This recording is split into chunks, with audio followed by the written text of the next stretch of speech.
Hi, everyone, and welcome back to the Founder Shift podcast.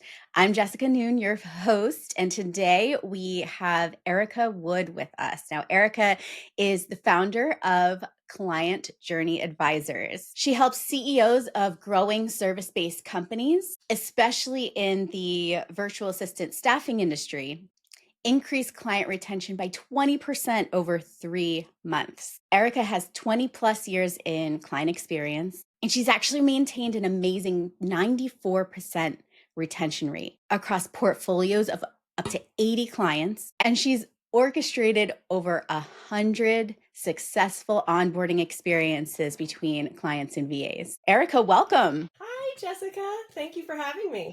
My pleasure.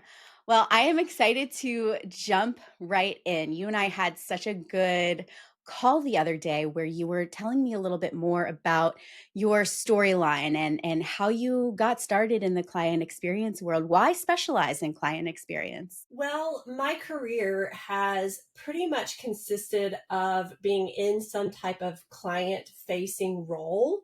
I started out in pediatric healthcare, and you wouldn't think clients necessarily when you think healthcare and hospitals, right? But patients are the clients of the hospital. So I worked as a child life specialist, which a lot of people don't know what that is, but I helped patients and families cope with hospitalization, helping them understand their diagnosis, how it's going to affect them. I did a lot of therapeutic play and um, therapeutic intervention to help children cope with being in the hospital. And then after shifting out of that, I went directly into like the patient and family experience department, which is the customer service side of hospitals. And in 2019, I was laid off due to a reorganization and structure of the department, and decided to make the shift into virtual staffing. I came across a company that was local here in the Atlanta area that was all remote. And this was pre pandemic, but I had decided I wanted to work remotely. My late husband and I at the time wanted to travel.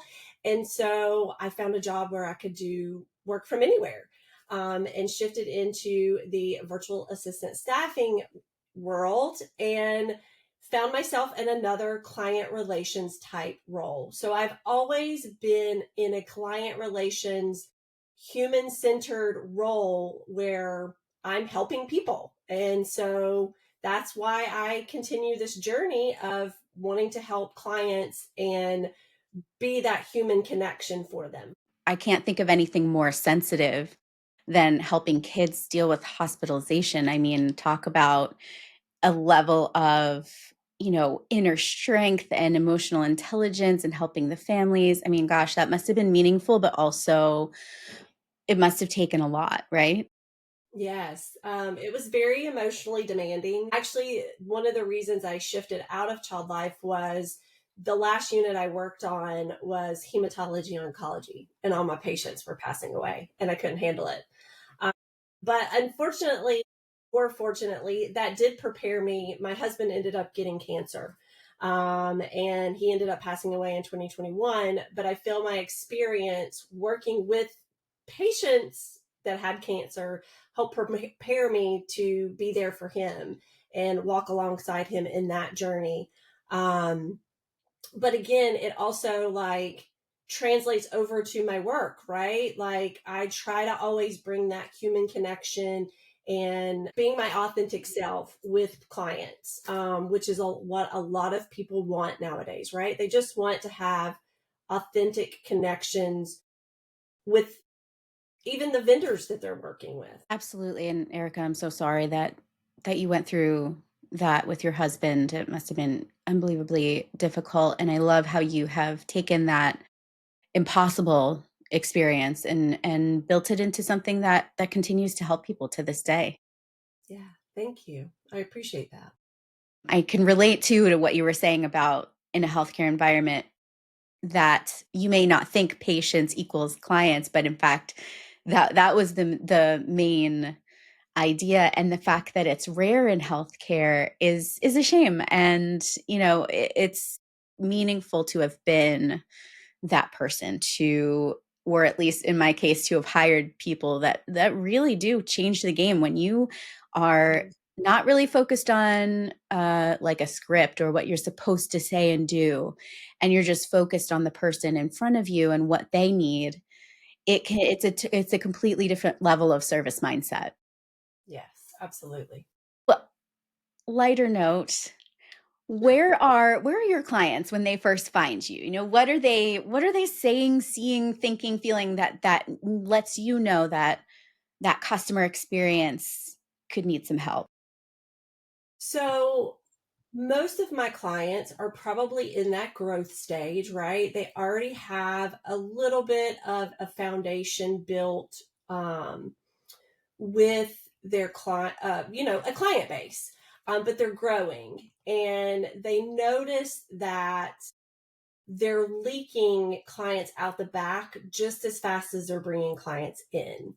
So they're feeling that pain point of why do people not want to stay around? I'm not understanding, what's happening. And just to kind of give an example, like maybe you start out with 10 clients at the beginning of the month, but then you drop 3 or 4 of those.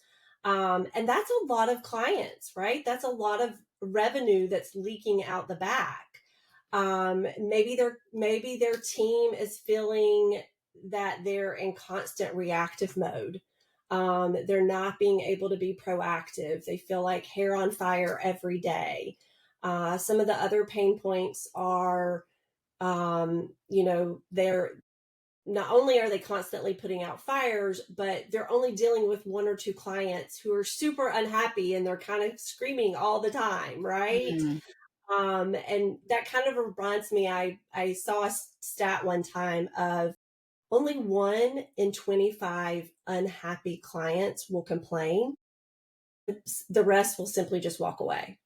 That's like staggering, right? Like Mhm. if you sit and think about that, that's why when you don't have a great client journey built out and an experience built out and your team is feeling like they're in reactive mode all the time, it's because they're dealing with those 1 or 2 squeaky wheels. Unfortunately, that's causing them to ignore all the other good clients who don't really say anything and they decide not to renew, or one day you get that cancellation notice out of the blue and you're like, where did this come from? I thought they were happy. Yeah, and it makes me think, you know, in the growing entrepreneur space, we talk so much about knowing your data, right? But what if Mhm. the customer is not giving you data? How, what do Right. you do with that, right? And you're Mhm. just noticing that people, there's a you might see that there's a retention issue. This happens all the time when in team management as well. It's very similar, where people will just slow fade away and you never really get to know. They don't fill out their exit surveys, they don't, you know, and you never really get the data in terms of, well, why did this happen? And you can really only guess based on other metrics. Like I would imagine for you, it would be how long was the client with us? Is there a Mhm. pattern in the drop off? I Mhm. was once in a big organization, and we realized that at the 2 year mark was when everyone was leaving. In terms of Mhm. staffing, that's like pretty typical. But it wasn't just some people; it was a very significant. It was like a third of the company almost was leaving at two Mhm. years, and so there was never any opportunity to preserve that institutional knowledge. Meaning like everything people know and learn about the company, all the training that you pour into them is just walking right out the door. Mhm. Potentially going to a competitor, we don't know. There's really no visibility. So how do you really get that data? I mean, how do you find out what the patterns are when you're maybe working with a client who might not know why the clients are either not staying, or you know, they're not really navigating the ecosystem the way that you would like them to? Yeah. Well, the first thing that we would do is a deep dive, right? Look at what their client experience looks like.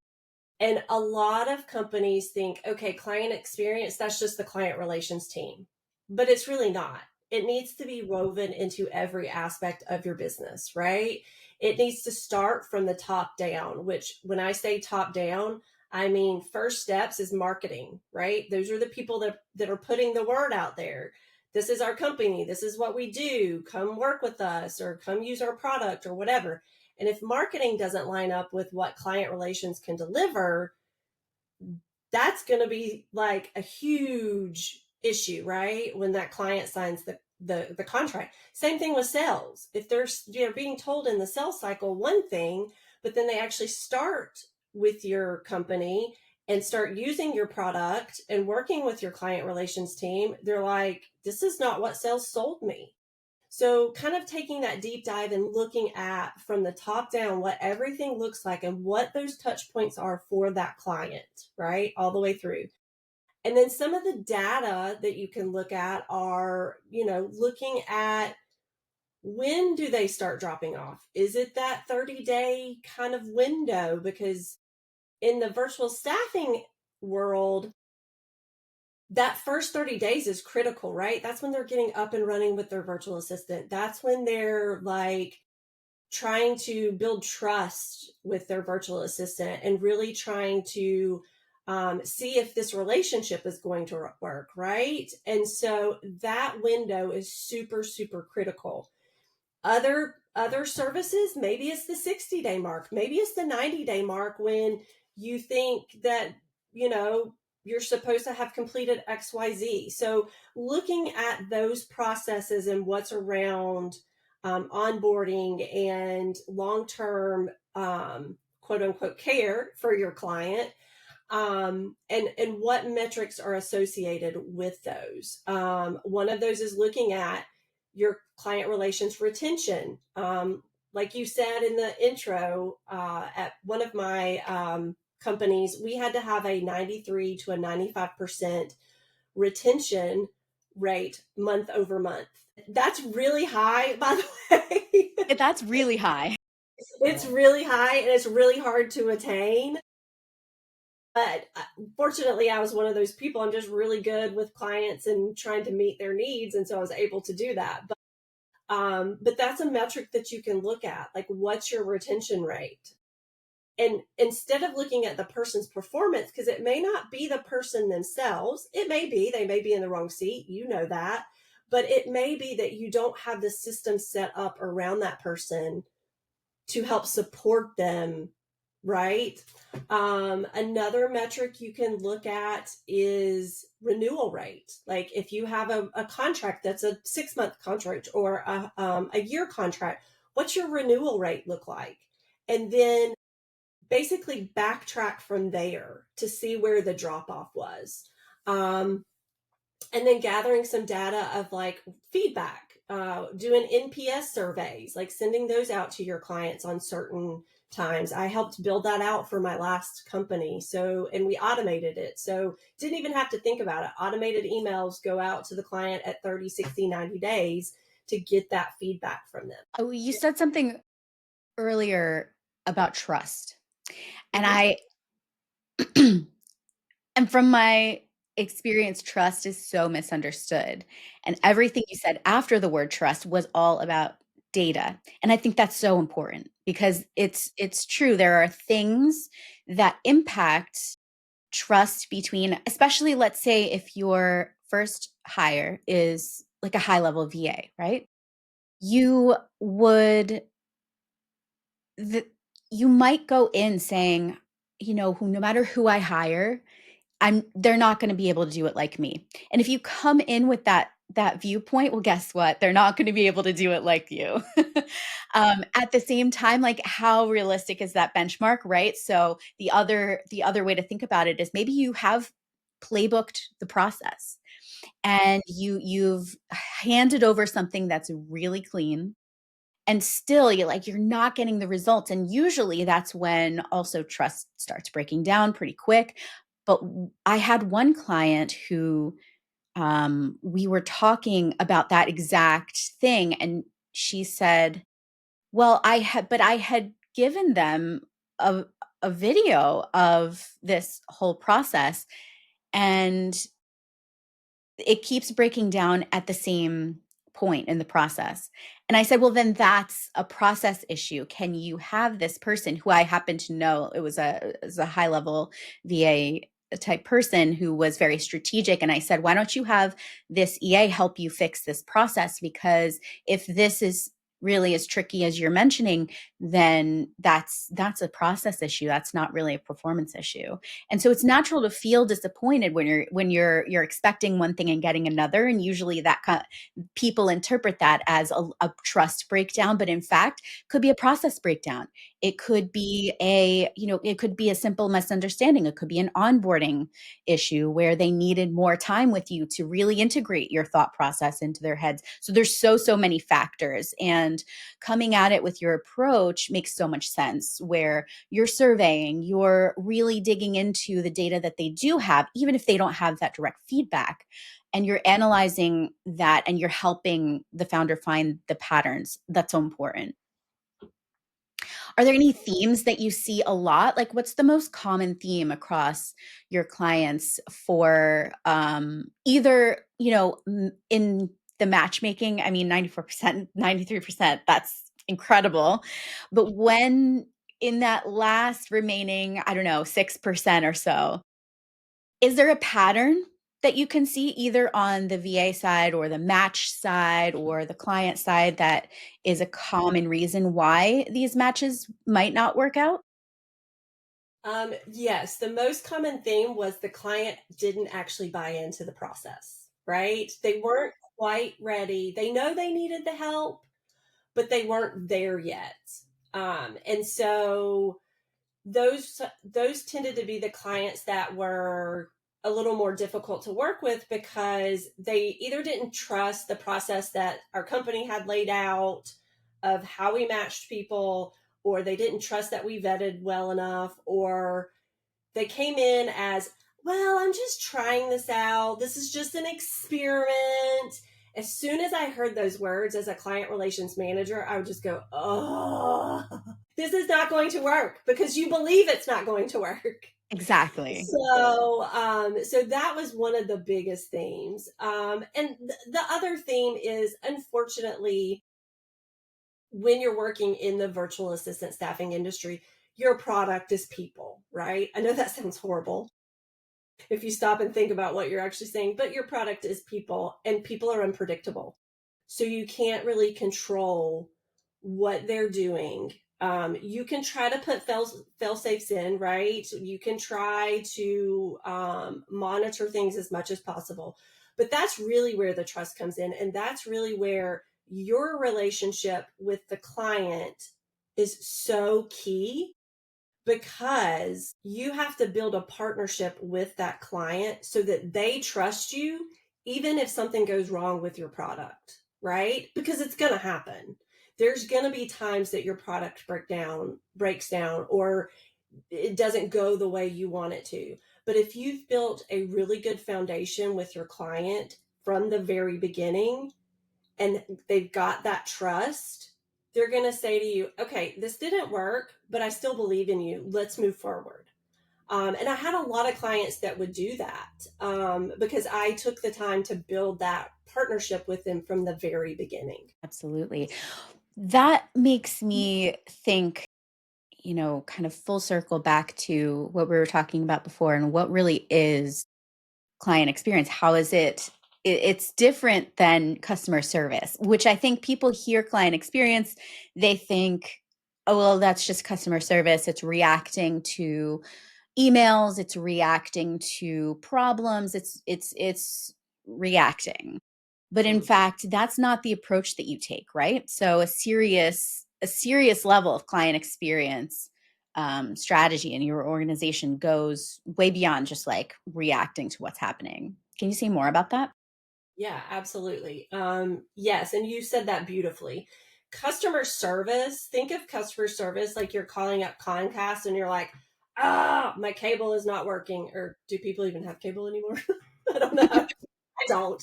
Or my internet's not working, right? And you get on the phone with somebody that's just saying scripts, trying to figure out your problem, and not using critical thinking skills, right?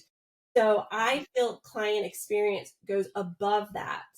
You need people in that client experience role that are not just transactional. They're more critically thinking through, okay, how do I guide this client? How am I an advisor, so to speak, or a consultant, and not just a client experience specialist or whatever the role name, the name of the role is, client relations manager, whatever it is.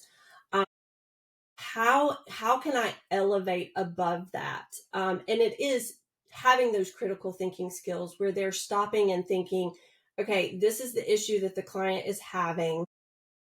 Let me fix this, but let me proactively create something that in the future we don't have to navigate this again, because we already build it into our process. We build it into our journey for the client. And that may be like when I first started at my last company, they recruited me to come build out systems for them and build the company from the ground up. And so I took my knowledge of what I had learned at my first virtual staffing company and I built that out for them. I also worked in the things that frustrated me the most at my last company. I made sure I've set those things in place so that when I did build out a team, it wasn't always hair on fire, reactive mode. So just kind of like having somebody that has those critical thinking skills that can discern from, is this just a client issue that's a one off, or is this something that we can build into our process so we don't have to navigate this in the future? I I have had a few conversations recently with service-based entrepreneurs, and funny enough, this is coming up as a pattern. I don't think it's limited to this industry, but it's coming up a lot with people who run accounting firms or bookkeeping firms. And they're saying, I can find great bookkeepers, no problem. But it's a struggle for me to find people who can, as you say, think through problems, anticipate needs. And I'm saying, yeah, that's a strategic thinking, that's a critical thinking mindset. So I would imagine that you would do some when you were in the staffing company, you would vet the people that you would recommend as good VAs that you would match with clients. Like, what was your evaluation process like to determine if they do have that critical thinking and strategic thinking mindset? Yeah, absolutely. It's funny that you bring up bookkeeping because the very first company I worked for also offered bookkeeping services.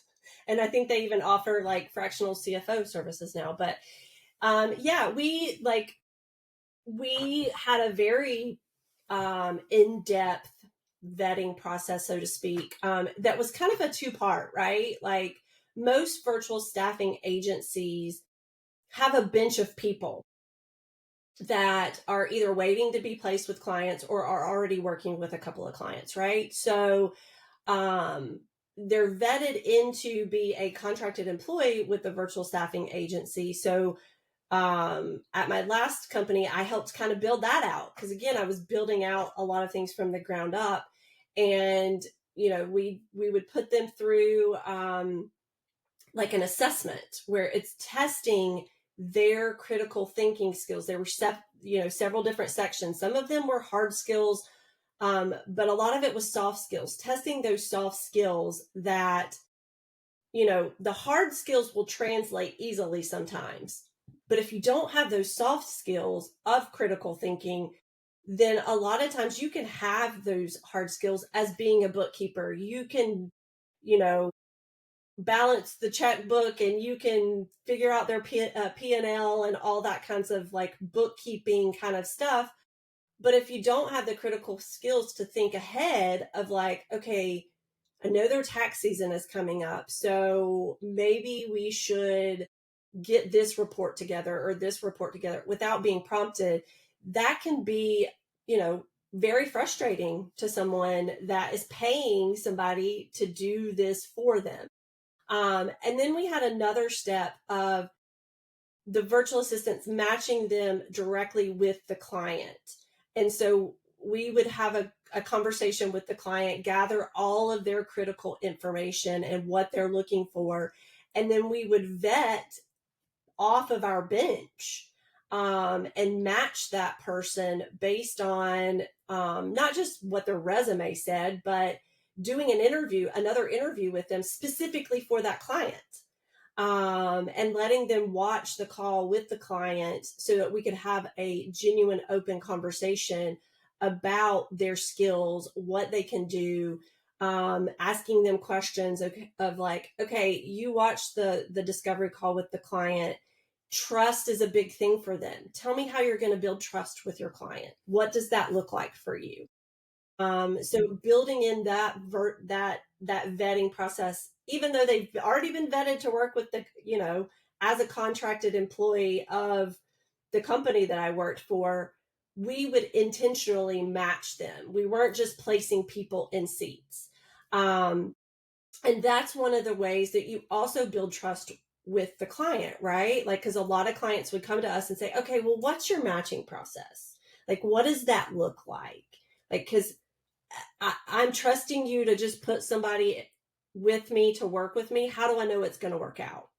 So having all that information up front and being transparent with the client so that you can build trust with them was one of the most critical steps of working with someone in the virtual staffing industry. So I'm having so many thoughts about everything you're saying. One of the things I really want to make sure people are hearing is that even if, and I don't know if this was part of your process, but this is something that I absolutely recommend.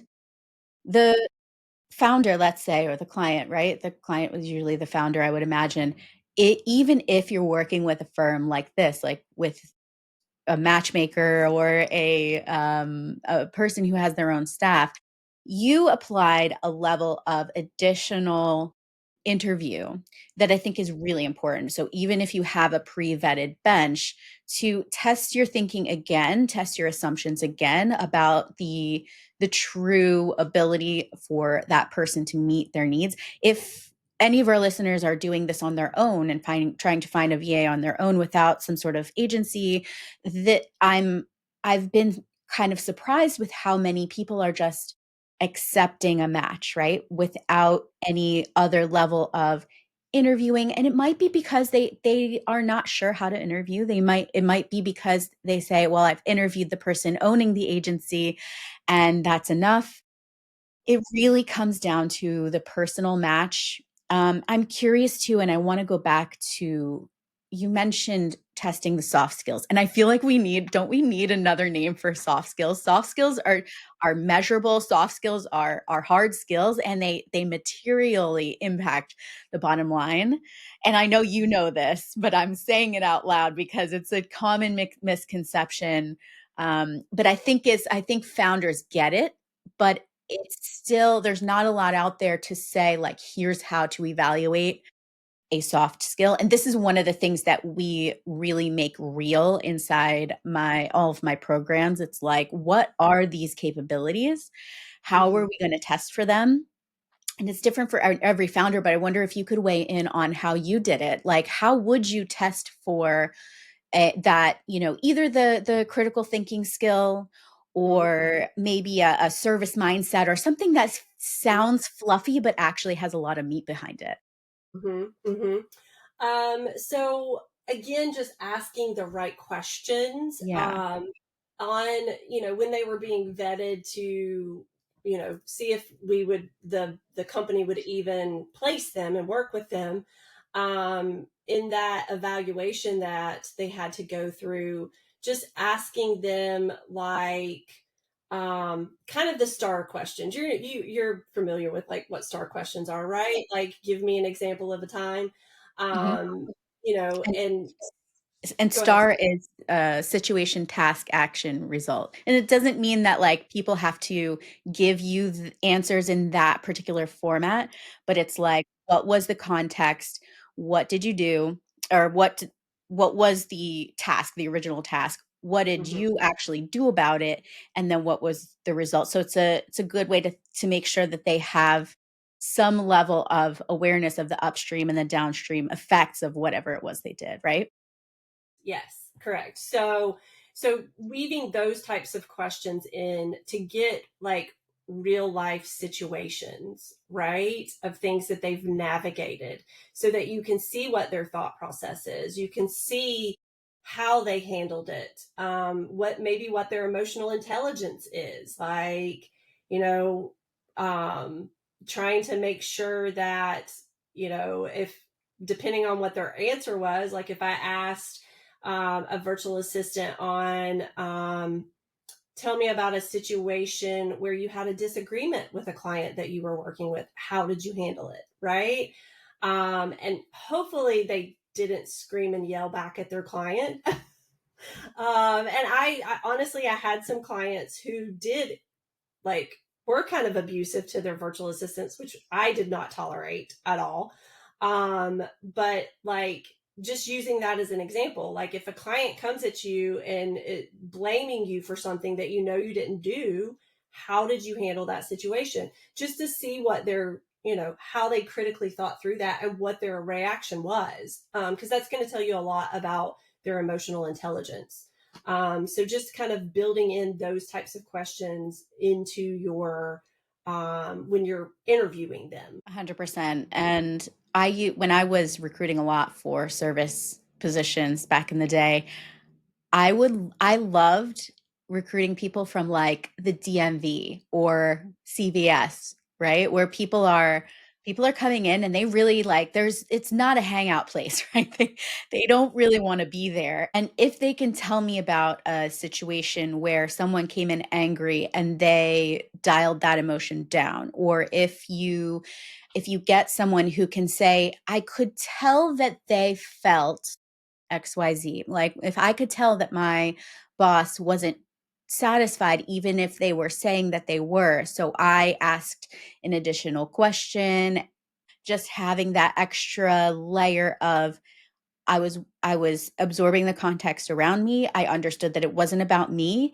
And then I found a solution that could really help both of us, right? Because a lot of times we do react. It's only human to react to something. And especially when you're a founder, you take mistakes personally. You can't help but do it. It's very personal. Anytime you have a mission and you're on that mission and you insert other human beings into it, it's natural to feel protective when things aren't going exactly what how you want. It's so important. I think most of our listeners know not to scream at their assistants, but if but it is pretty common to try to say, well, because of the relationship, or because maybe they're new, or because there's a reason I'm not addressing an issue. And between you and me, that's when you get mad, right? If you are trying to preserve a relationship by not addressing an issue, you are going to ruin the relationship, right? And probably hurt the business as well. And that's not what we want. So kindly and calmly addressing situations and really asking questions, getting to the bottom of it.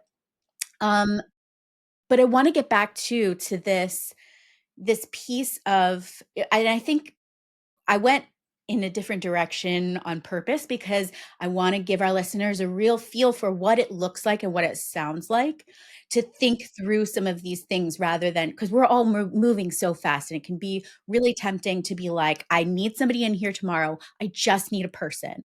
Mm-hmm. But to think through, what is the context? How do we actually evaluate this person? How do we interpret their answers? How do we watch for a thought process? This is a really tough skill to master, which is why it's one of the highlighted skills that people develop in my programs. And you've had experience with this too. So I think it was great. And I think it speaks and it circles right back to the difference between service, which is reactive, versus experience, which is proactive. Um, if you don't have this in place, let's say you're really good at responding to client needs.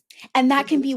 be from a programmatic perspective too. Maybe you have a bunch of programs that are responding to things that people have asked for.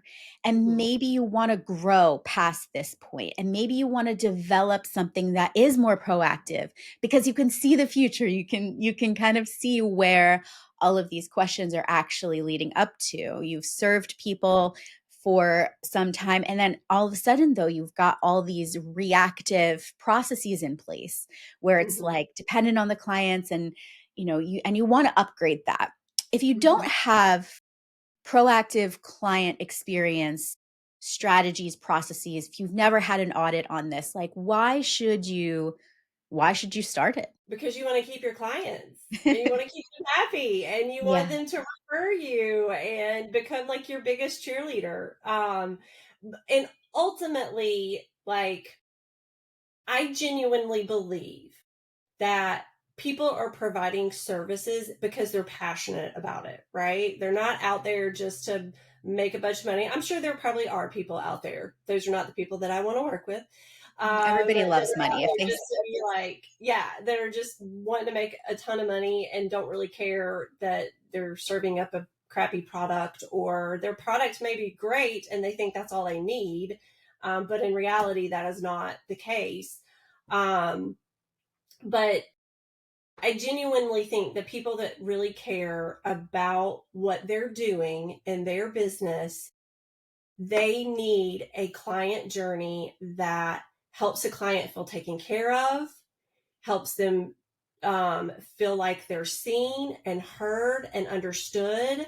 And on top of that, the product that they're using is making their life easier, or whatever the goal is that they're trying to achieve. And they're being able to move forward in their business and their life because they're using this product. But it's not just the product; it's the team behind the product that's helping them feel like, oh my gosh, this is the best experience I've ever had in my life, and I'm going to tell everybody about it. And therefore, the business owner is going to feel that because they're going to bring in more clients, and they're going to keep the ones that they have because they're super happy. And there's another statistic of, it costs more to onboard a new client than it does to retain an old client. So why wouldn't you retain that old client who's probably going to, in the long run, spend a lot more money with you than bringing in a new client that may not actually be a great fit? This makes me think of the hamster wheel. Have you heard this metaphor?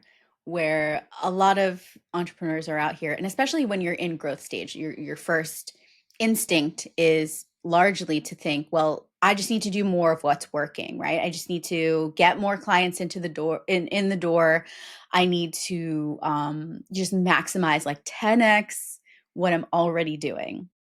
And Mm-hmm. sometimes that works. And sometimes that's what you need to do. But a lot of times maintaining and increasing volume on what you're doing isn't necessarily going to help because, as you say, a lot of it focuses on getting more clients into the system and not necessarily serving them along all different paths and points in their journey, not always, bringing them back in after they've maybe completed one of your programs. What would make them want to come back in?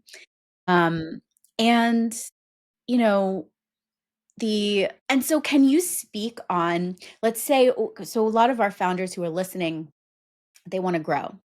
Do you have any Mm-hmm. advice on growth stage, Mm-hmm. especially relating to client experience? Like, what can they be thinking about to grow their business Mm-hmm. from maybe an offer or a service type perspective? Um, so I think all companies need to start thinking about client experience as their most powerful growth strategy, right? Like, again, it kind of goes back to, if you work really hard to get those right clients in, and you start building that partnership and that relationship with them, and they're going to become your biggest cheerleaders if you treat them right.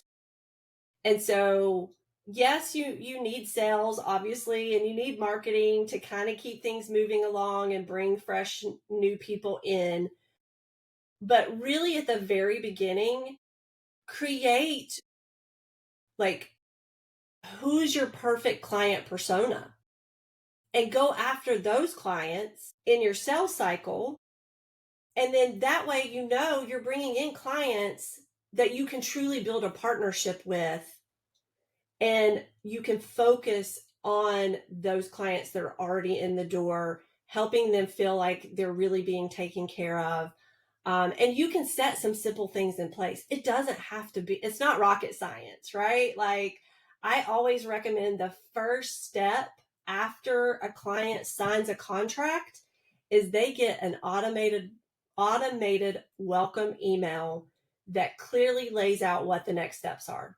And it doesn't have to be this big, huge, long email, right? Like I even suggest, I used to make my team do a video where they introduced themselves, right? Because when you hand off from sales to client relations, a lot of times it's a different person. And so a simple video of like introducing yourself and saying, hey, I'm Erica. I'm going to be your account manager. Here's the next steps. I need you to book a call in the links down below. Just click it. That's all you have to do. Right. So, really just kind of like looking and building your client journey from the very beginning, create that your perfect client persona. Who are those people you really, really want to work with? And then have your sales team go after that. And then that way, your client relations team can really focus on the client. And they work hand in hand with the product development team, whoever that is. In the virtual staffing industry, it's the talent acquisition team, right? Those people that are bringing in those virtual assistants. But weaving in client experience throughout your entire organization is key. I don't know if that answered your question. I feel like I kind of went off on a tangent. No, I love the tangent because there's so much being said right now about AI and how to leverage it, and at the same time there's a tension, right? Because people are also wanting truly human experiences. So tell me more about that. Tell me about that line, that tension. How can you infuse AI or automation in a way that still makes your clients feel humanly cared for? Yeah. So I use AI every day. It has become my new best friend. And Same. everybody, I feel like there's, you've got two camps. You have the camp of people that are like, oh my gosh, this is so amazing. And then you have the camp of people of like, that's cheating. You're cheating. And I'm like, no, I'm not cheating. It's a tool. Just like a calculator is a tool. And when you were in school, your math teacher, I even remember having this really fancy calculator in high school that was it was very expensive back then. It was a tool that we used to get the work done. That's what AI is. It's a tool for you to use to get your work done more efficiently. So I use it a lot. Definitely building out like SOPs and stuff like that, right? Like just punching in, just talking. I love the like talk to text or whatever, and just brain dumping into Chat GPT or whatever your favorite AI tool is of like, here's the process from A to Z. Map this out for me. Like, oh my gosh, it can do it in 10 minutes. Whereas before it would take me hours to type up SOPs, right? But I also use it in building out, say, email templates, for example, or that welcome email, right? Like I prompt it of like, help me craft a very impactful email that is genuine, speaks to my heart, and really gets my voice across. Here are my thoughts. And then I just list them out.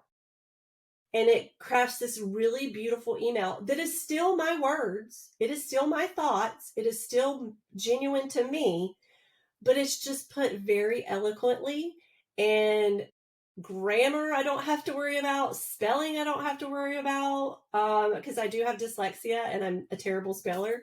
So, and it's great. And I read through it. If I need to tweak it, I tweak it. If I don't, I send it on its way, right?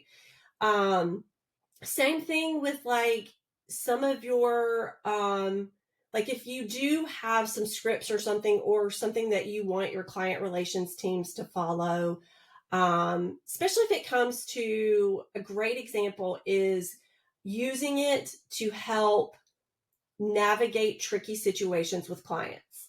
We all have those clients that get under our skin that you're like, I don't even know how to respond to this email, and I don't need to respond to this email right now, right?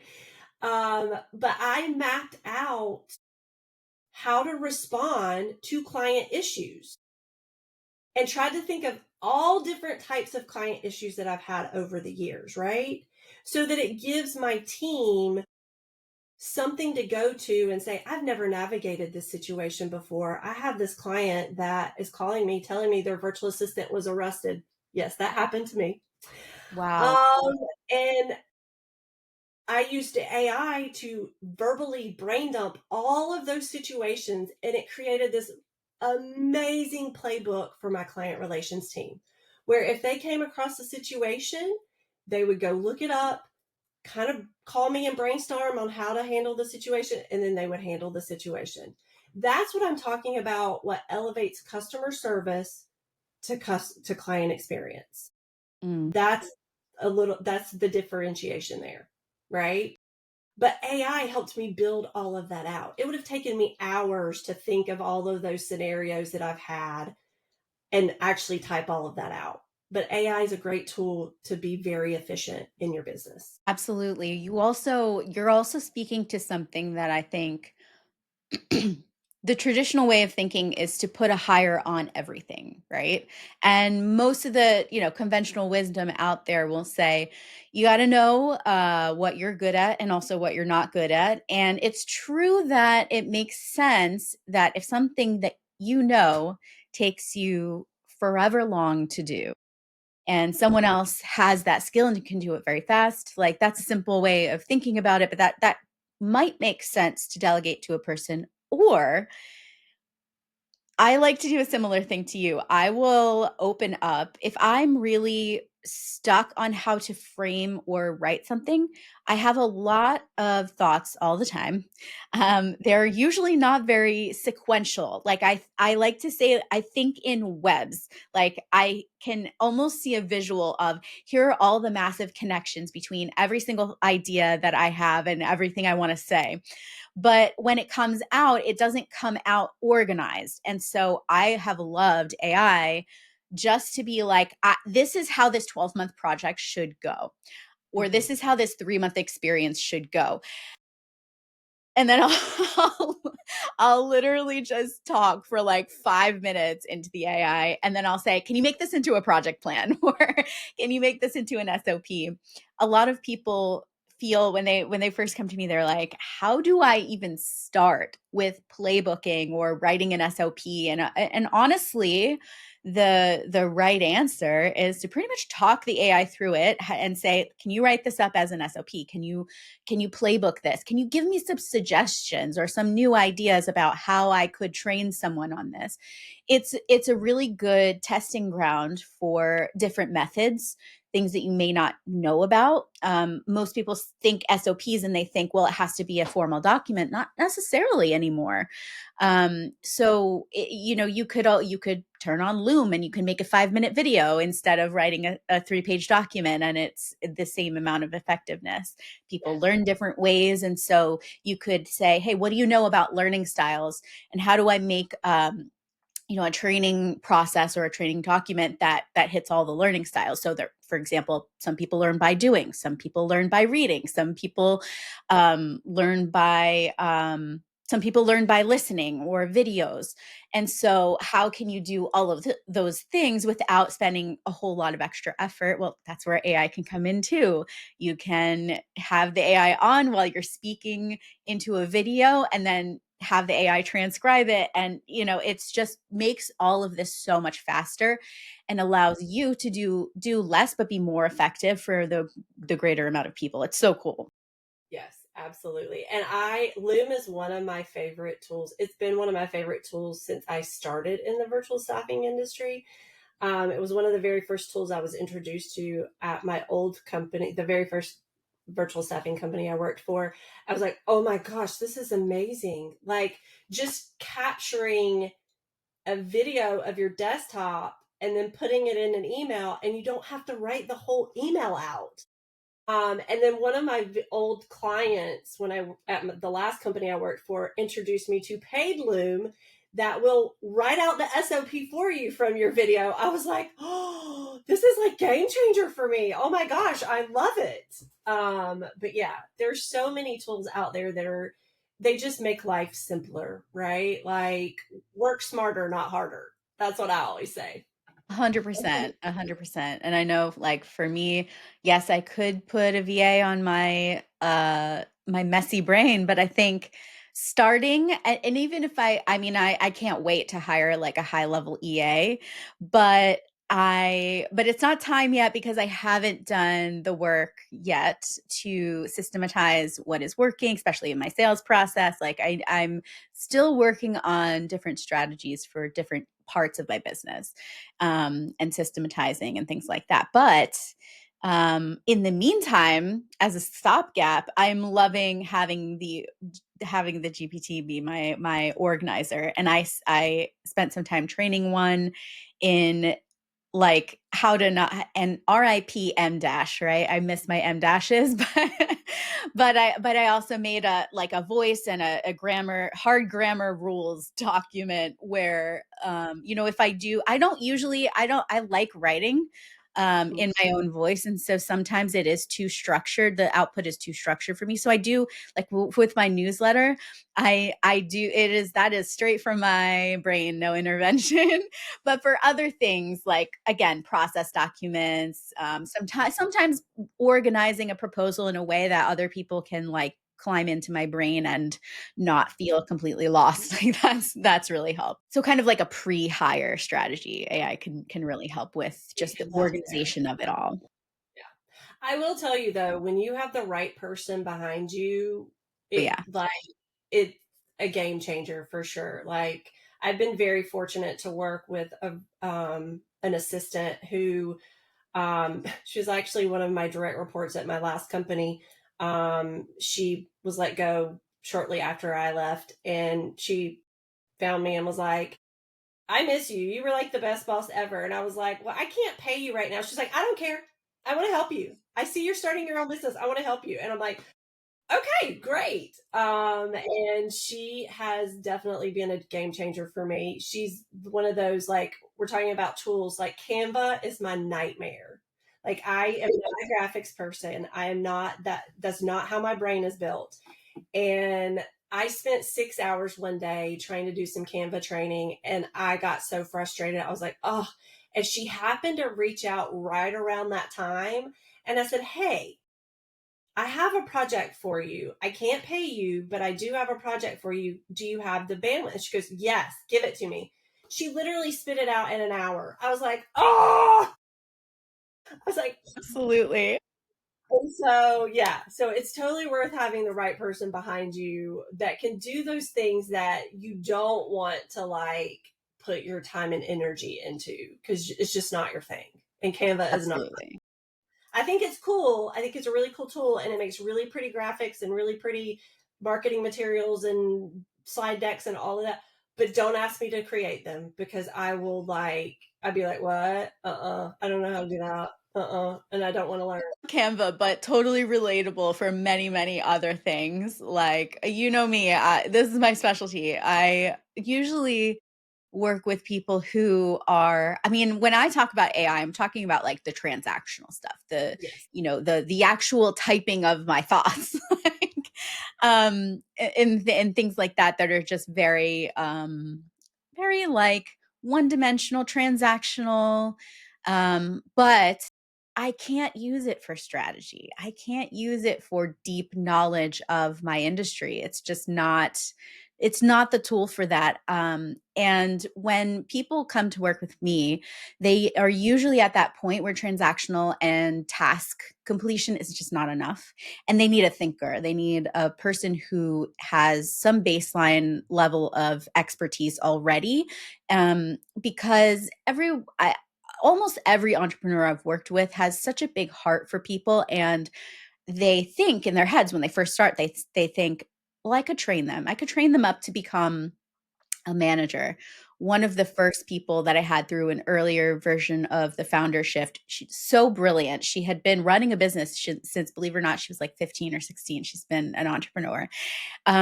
So brilliant and such a big heart. And she had been trying to home grow senior level leaders through her business from zero. But what she found was, one of the questions that changed the game for her was, I asked her, what is your actual bandwidth to take them from where they are to a point where you would hand over the business to them? and she took that and ran with it, and she restructured the way that she was handling managers at all, and she ended up she expanded two more times because it was so much easier once she redefined what that role could actually do, and the type of people that she was looking for and the skills that they had to have, and really how to evaluate whether or not they had those, as you say, those cascaded thoughts and that strategic critical thinking, and okay, this isn't working, but why and how can I try to solve it, right? So just a mini story there. But yeah, most of the people that I work with are kind of at that point where maintenance is not enough, and they Mm-hmm. need those people like the people that you were talking about, how to hire somebody for customer experience and not necessarily just customer service. One of the initial ideas that people start with is like, I need someone to do my emails. Well, do Mm-hmm. you, or do you need someone who can refine the email process, look through emails and analyze them, make recommendations to you on the patterns that they're seeing? That's a different hire. That's a different skill set. Yep. Absolutely. Absolutely. Awesome. Well, I mean, I just want to say this has been so much fun. And one of the things in our conversation before we started recording was go beyond the transactional and make it personal. That's something that you had said. And I just want to close with that thought, because I think whether you're hiring your first ever hire, or whether you're at the point where you're ready to upgrade your team and you're looking for a higher level, real employee, part-time, full-time, whatever, to Mm-hmm. integrate into your business and help you build with you and really make this a long-term success. Whatever your position is in the scaling and growth process, that is the major takeaway that I want to leave everyone with. It's to go beyond the transactional, forget about what tasks you don't want to do, and think more broadly. How can you create a larger experience of working with your company as an employee, as a client, and Mm-hmm. how can you make that more of a holistic experience than just, we do the tasks. Yes, absolutely. Well, and I truly believe that sustainable growth starts from the inside, right? It's an operational clarity. It's an empowered team that knows what their roles are, and they feel confident in giving your clients the best experience. And your client experience reflects your values and what you're wanting to put out there in the world. So how can our audience get in touch with you, Erica? What do you want to leave them with? Yeah, feel free. They can email me. My email is Erica W at clientjourneyadvisors.com. And that's Erica with a C, not a K. Or I'm on LinkedIn. They can find me on LinkedIn, or they can find me at clientjourneyadvisors.com on my website. Fabulous. And you had a client journey quiz, right? That If you think that your client journey might be a little shaky, or you're just curious to see if your client journey is helping or hindering your client experience and your client retention, you can go either on my website or you can go to my LinkedIn page. And there's a quiz that you can take, and it will give you a report of kind of where you sit. awesome. Or yeah, or if you just want to have a conversation, I'm happy to have a conversation. Just book a call, and no strings attached, no pressure. You can just come and pick my brain. Fabulous. Well, thank you so much. Have a great rest of the day. And to our audience, we'll see you next time. All right, thank you, Jessica. Thank you.